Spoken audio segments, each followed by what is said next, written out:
د هیله میډیا درنو لیدونکو سلام پام وکړئ د نن خبري ټولګي ته. پاکستان وايي طالب چارواکي ولې هندوستان ته سفرونه کوي. د پاکستان د اطلاعاتو وزیر عطاالله تارړ د کابل ډیلي ترمنځ د اړیکو پر پراختیا اندېښنه څرګنده کړې ده. تارړ پرون دوشنبه په یوه غونډه کې د کابل ډیلي ترمنځ پر ځان تیدونکي راشده شوهین ته د طالبان حکومت د چارواکو پر سفرونو نیوکه کړې. هغه د پاکستان د ځینو نورو ملکي او نظامي چارواکو غونډې یو ځل بیا په افغانستان کې د طالبانو پر حکومت توهین تور پورې کړ چې ګواکې دغه هیواد ته لاس یو کړی دی او ناامنه کوي. هغه تورونه او ادعاوې چې دواړو لورو پخوا رد کړي دي. ښاغلي تارړ وویل افغان حکومت هره دویمه ورځ هند ته ځي او هغوی سره مذاکرات کوي. وروره د څه شي مذاکرات ترمنځ مو کومه داسې سوداګري روانه ده؟ ستاسې ترمنځ په کومو برخو کې څه ډول داسې دوه اړخیزه همکاري شته چې لا ډېرو خبرو اترو ته اړتیا لري او تاسې پرې هره ورځ مشورې کوئ؟ تارړ د همدې خبرو پر دوام د ځینو وسلوالو ډلو په یادولو سره وویل چې د دوی هند او د طالبان حکومت څیره له ورځې تر بلې راڅرګندېږي، خو افغان حکومت بیا وایي دوی آزاد دي او هر چا سره اړیکې ساتي. ټرمپ ایرانیانو ته ویلي لاریونونو ته دوام ورکړئ، مرسته درته په لاره ده. د امریکا ولسمشر ډونالډ ټرمپ پر ټروت سوشل ایرانیانو ته په خطاب کې لیکلي چې اعتراضونو ته دوام ورکړي او خپلې ادارې په خپل لاس کې واخلي. هغه لیکلي لاریونونه جاري وساتي او خپلې ادارې په خپل لاس کې واخلي. د قاتلانو او د ځپنې د عملانو نومونه ثبت کړي، هغوی باید درنه بیه پرې کړي. ټرمپ ویلي تر هغه وخته پورې چې د لاریون کوونکو بې معنا وژنه ونه درېږي له ایراني چارواکو سره ټولې لیدنې لغوه کړي دي. نوموړي په پای کې لیکلي مرسته پر لاره ده. بلخوا د ایران د پوځ قمندان امیر حاتمي ویلي چې ایران ته د اسرائیلو لخوا ګواښ حقیقت لري او دوی دغو ګواښونو ته ځان چمتو کوي.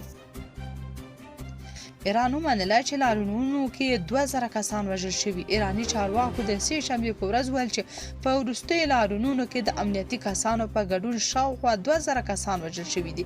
دا لومړی ځل دی چې ایراني چارواکي په لاریونونو کې پر مرګ ژوبلې اعتراف کوي. شنونکي وایي ایران مخکې هم له لویو مظاهرو سره مخ شوی، خو روانې ناارامۍ په اقتصادي لحاظ د چارواکو لپاره ځانګړې حساسه مرحله ده. د دې ترڅنګ چې د ایران پر راتلونکې نړیواله بې باوري زیاتېږي، د جرمني صدر اعظم فریدریخ میرز ویل چې باور لري حکومت به سقوط وکړي. د ایران د بهرنیو چارو وزیر عباس عراقچي د میرز نیوکې رد کړي او پر برلین یې د 2 ګوني معیار تور پورې کړ او ویل چې هغه د باور هره برخه له منځه وړي. ایراني چارواکو هڅه کړې چې مظاهرو ته 2 اړخیزه تګلاره غوره کړي، یو خوا د اقتصادي ستونزو له امله مظاهرې قانوني وګڼي، خو په ورته وخت کې د لاریون کوونکو سختې ځپنې ته مخه کړې ده. هند وايي افغانستان سره سوداګري نه ده ځنډولې. د هند حکومت د سې شنبې په ورځ د یو شمېر پاکستاني رسنیو دا ادعاوې رد کړې چې ګڼې نوې ډیلي د ایران د وضعیت له امله له افغانستان سره سوداګري درولې ده. ایران په اوس وخت کې د هیواد په کچه پراخې مظاهرې تجربه کوي. د هند د رښتیا درواغ معلومولو یوې پاڼې ویلي چې د پاکستاني تبلیغاتي حسابونو له لوري یو جعلي لیک خپرېږي چې په ناسم ډول ادعا کوي چې هند د ایران د بې ثباتۍ د زیاتېدو له امله له افغانستان سره خپل سوداګریز فعالیتونه لنډمهاله ځنډولي دي. هندي رسنیو د هند د حکومت د کوم رسمي چارواکي یا ادارې یادونه نه ده کړې. د 2024 تر 25 مالي کال په ترڅ کې افغانستان ته د هند صادرات 313.1 میلیون ډالر او واردات 609.1 میلیون ډالر وو. په بانو کې د امن کمیټې پر غړو د ډزو له امله 4 کسان وژل شوي دي. د خیبر پښتونخوا په بانو ناکراره ولسوالۍ کې د سیمه ییزې امن کمیټې پر غړو د وسلوالو په برید کې 4 کسان وژل شوي چې یو پلار او زوی هم پکې شامل دي. د سیمې امنیتي چارواکو ویلي چې برید له جرګې نه د ستنېدو پر مهال د امن کمیټې پر غړي ګلبدین شوی دی. پولیس وایي چې سیمه یې کلابنده کړې او د پیښې د څرنګوالي د معلومولو لپاره پلټنې روانې دي. د ایران رژیم د پای ته رسیدو په حال کې دی. په اروپایي پارلمان کې د جرمني استازي هانا نیومن پر ایکس باندې لیکلي چې د ایران رژیم د پای ته رسیدلو په حال کې دی. هغې زیاته کړې چې د ایران رژیم نور هیڅ مشروعیت نه لري. نیومن ویلي چې د سپاه پاسداران ځواک باید د اروپایي اتحادیې د ترهګرو سازمانونو په نوملړ کې شامل شي. عراقچي وایي د غزې په قتل عام چوپ خوله اوس د بشري حقوقو دعوې کوي. د ایران د بهرنیو چارو وزیر عباس عراقچي د جرمني صدر اعظم فریدریش مرتس څرګندونې وغندلې او ویل چې د برلین حکومت د دوه مخو سیاستونو له امله د بشري حقوقو د دفاع هیڅ اعتبار نه لري.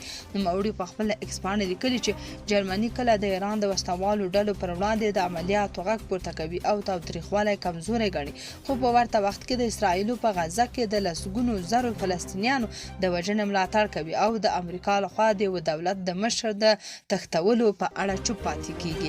عراقچي لیکلي د جرمني د دوه مخی چلند د نړیوالو بشري حقوقو او مشروعیت د ارزښتونو بشپړ سپکاوی دی او غوښتنه وکړه چې برلین باید له ناقانونه لاسوهنو د نسل وژنې ملاتړ او ترهګرۍ تمویل څخه لاس واخلي او د سیمې په چارو کې د خپل رول د اغیزو حساب ورکړي. روسیې د ایران کړکېچ کې بهرنۍ لاسوهنه غندلې. د روسیې امنیت شورا منشي سرګي شویګو د ایران ملي امنیت عمومي منشي علي لاریجاني سره د ایران روانو لاریونونو په اړه ټلیفوني خبرې کړې دي. سپوټنیک اژانس لیکلي یاد روسي چارواکي د ایران روانو لاریونونو کې د بهرنۍ لاسوهنه او د لاریون کوونکو د ملاتړ هڅې غندلې دي.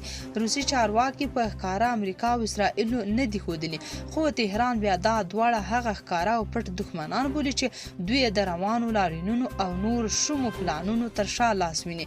سرګي شویګو ویلي روسیا د ایران په کورنیو چارو کې د بهرنیو لاسوهنه په کلکه غندي او دا راز زیاته کړي چې مسکو او تهران سره د شوي هوکړې پر بنسټ د همکاري برخه کې چمتووالی لري.